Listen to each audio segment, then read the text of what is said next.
It's springtime and nearly Easter, and I'm decking my house out with lots of rabbits and homemade carrots. This video has been inspired by Julie from Julie's Designs and Signs. I saw her do a very similar project, well it's identical really, but she showed a no-sew option. I'll leave a link to her video up above and in the show notes underneath my video. And for the grain sack striping, well I'm a huge fan of Yvonne over at Ginger Chick Rehab, and again I'll leave a link to her channel so you can find out exactly how to create your own grain sack striping on fabric that you want to use for your carrots. I was at my flower club last night. I made this carrot.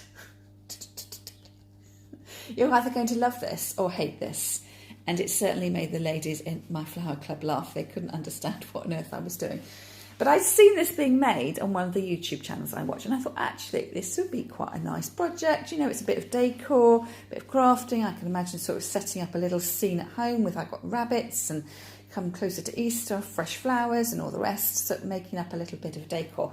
And those of you who've been watching for a while and also have been coming to my Zoom classes will know that I'm sort of picking up on this modern farmhouse vibe style. And what I've done here, this was a piece of, it's not calico, but let's call it calico, from my mum's patchworking stash. And I have actually painted these stripes on here, so I have added these stripes. And what are they called? Grain sack stripes. So I have painted these on with acrylic paint and put masking tape on to get my grid lines, and then painted it on and then peeled them off and then ironed it flat. I've heard that that's supposed to hold the paint in place. And what I have done is I cut out a carrot shape, and the lady I watched make these on YouTube, she stuck loads of fake greenery at the end. And as you know, I do have some fake greenery, but it's not my sort of thing of choice. So I have left the top of my carrot unstuffed, and that's supposed to be the green bit at the top, and I've got a bit of vintage lace that I've tied around the top at the corner there. And you can see that I've done this on my sewing machine, and I've left the edges raw to embrace that farmhousey look. And if this was too messy for you, you know, almost you want this to be frayed, you could make it in a more conventional way of right sides together and then turning the fabric the other way around when you finish. Look at that, beautifully matched seams there. See, I can do workmanship sometimes. So do you fancy having a go? And if you don't, just skip to the video at the end and you can see the finished product. So basically it's an elongated triangle, and I've stuffed this with my daughter's old school tights. So I don't know whether you do that. My mum always, when she got a ladder in her tights, used to tie a knot in one leg, put them through the wash, and then she'd know that she could cut up those tights to use for stuffing for projects. So we used to make loads of our own toys when we were little, and pillowcases, pillows and things like that. So that's what I've done here, stuff this with my daughter's old school tights. You'll be wondering, of course, Julie, carrots are orange with green tops. Well, my mum did have an interesting choice of fabrics. And when I first got given all her stash, I must admit the more garish colours I did pass on to friends. And there definitely was some orangey fabrics, and I thought I decided to keep the muted shades. So what I have got here are my muted shades of fabric. So I've got beige. I'm trying not to say beige. Taupe is what we call this, isn't it? Be more fashionable. It's got like a white overlay on the stitching there.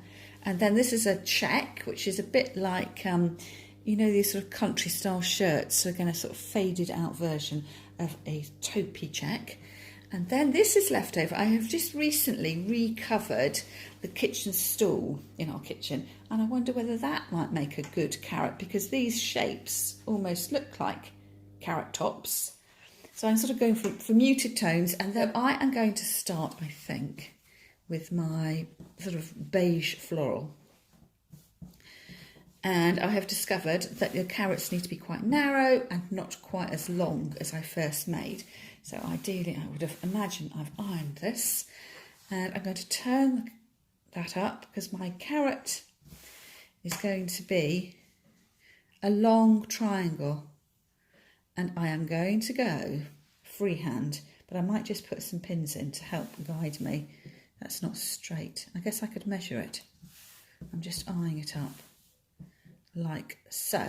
So pins, and I'm going to go, oops, 2 pins there. Pins, pin, pins. So I've got my basic shape. I've just pinned it so it doesn't fall apart. And I'm just going to cut freehand. I guess if you were super neat as you worked, you might want to make yourself a pattern. But this is just going to be, you know, a natural looking, organic, you know, carrot. So I'm going to chuck that bit away, save that bit of fabric for something else. And then the same on the other side. I guess if I did want it to be even, I could do that, having done half, and then I could follow it round with the other half there and cut it round. So if you are cutting, always easiest to cut directly away from yourself. Now I have got my sewing machine out to one side, and I did machine my first carrot machine. So how do you make these without having a sewing machine? And the answer to that is you need cotton and a thread. And I'm just going to use the neatest running stitch that I can do. So I don't know about you, but when you start off, I do 2 little stitches. Oops, my video has corrupted and my hands don't move, so I'm going to have to describe what I'm doing here. Basically, once I've attached my thread, we can do it by a knot or use the 2 little stitches that I prefer. I then do a nice, neat, even running stitch down one edge to the carrot and then going back up to the other, probably about 1/2 centimetre in from the edge of the carrot, just remembering to leave the top edge open so you can stuff it with your scraps of fabric or your old tights. I'm filming this video as part of the Sunday Funday challenge, which is hosted by Yanni and Diane at Deco Easy and the Crafting Cousins. I'll leave a link to their channels in the show notes underneath the video. You'll also find a playlist so you can watch and see what everyone else taking part in the challenge has been up to. As you can see, here is my part to finish carrot. I've sewn around the edge and I've packed it about 3/4 full of my chopped up tights. And then for a change, I'm taking a piece of twine rather than the vintage lace I used with my first carrot and wrapping it around the top. And when it's nice and tight, I tie it off and then tie my string into a bow. So you can see it's sort of got a little tufty bit, which is in lieu of the greenery, but I have got some artificial greenery off to the side, so I'll need to decide whether to add that in or not. Perhaps you'll let me know in the comments whether you think I should leave the carrot like this or whether I should add in some greenery as well. I'm going to have a go at adding in some artificial greenery, and if I don't like it, I can always take it out. The greenery I'm using are offcuts from a eucalyptus garland, so if you're interested in sourcing something similar, I'll leave a link to that in the show notes underneath the video. Now, because I've tied off my string so tightly, I can't slide the stems of my foliage into the neck of my carrot, so I need to undo that knot and that bow and then put the floral stems in and then retie so it's nice and secure. As you can see, I selected the pieces of greenery that had quite long, thin leaves, trying to reproduce the natural fronds that you get on the head of a carrot. So you'll have to let me know which you prefer, just the fabric only carrot or whether you like this little greenery flourish that I'm adding in. I'm not sure that I like the frayed edge around the top of my carrot, so I have got the option of turning the cuff down, and that just gives a bit of a contrast with the reverse side of the fabric, which is the plain taupey colour, and seems to fit in a little bit better with the sort of farmhouse style of carrot that I'm creating. To display my carrots, I tumbled them into a vintage basket, and you can see that the only bit of orange is a decorative trim on the basket handle and round the sides. So it does have a little bit of a carroty element to my display. I decided in the end to keep the fake florals in the end of the carrot, as I felt it gave it a more lifelike appearance, if of course you can have carrots that are blue and brown.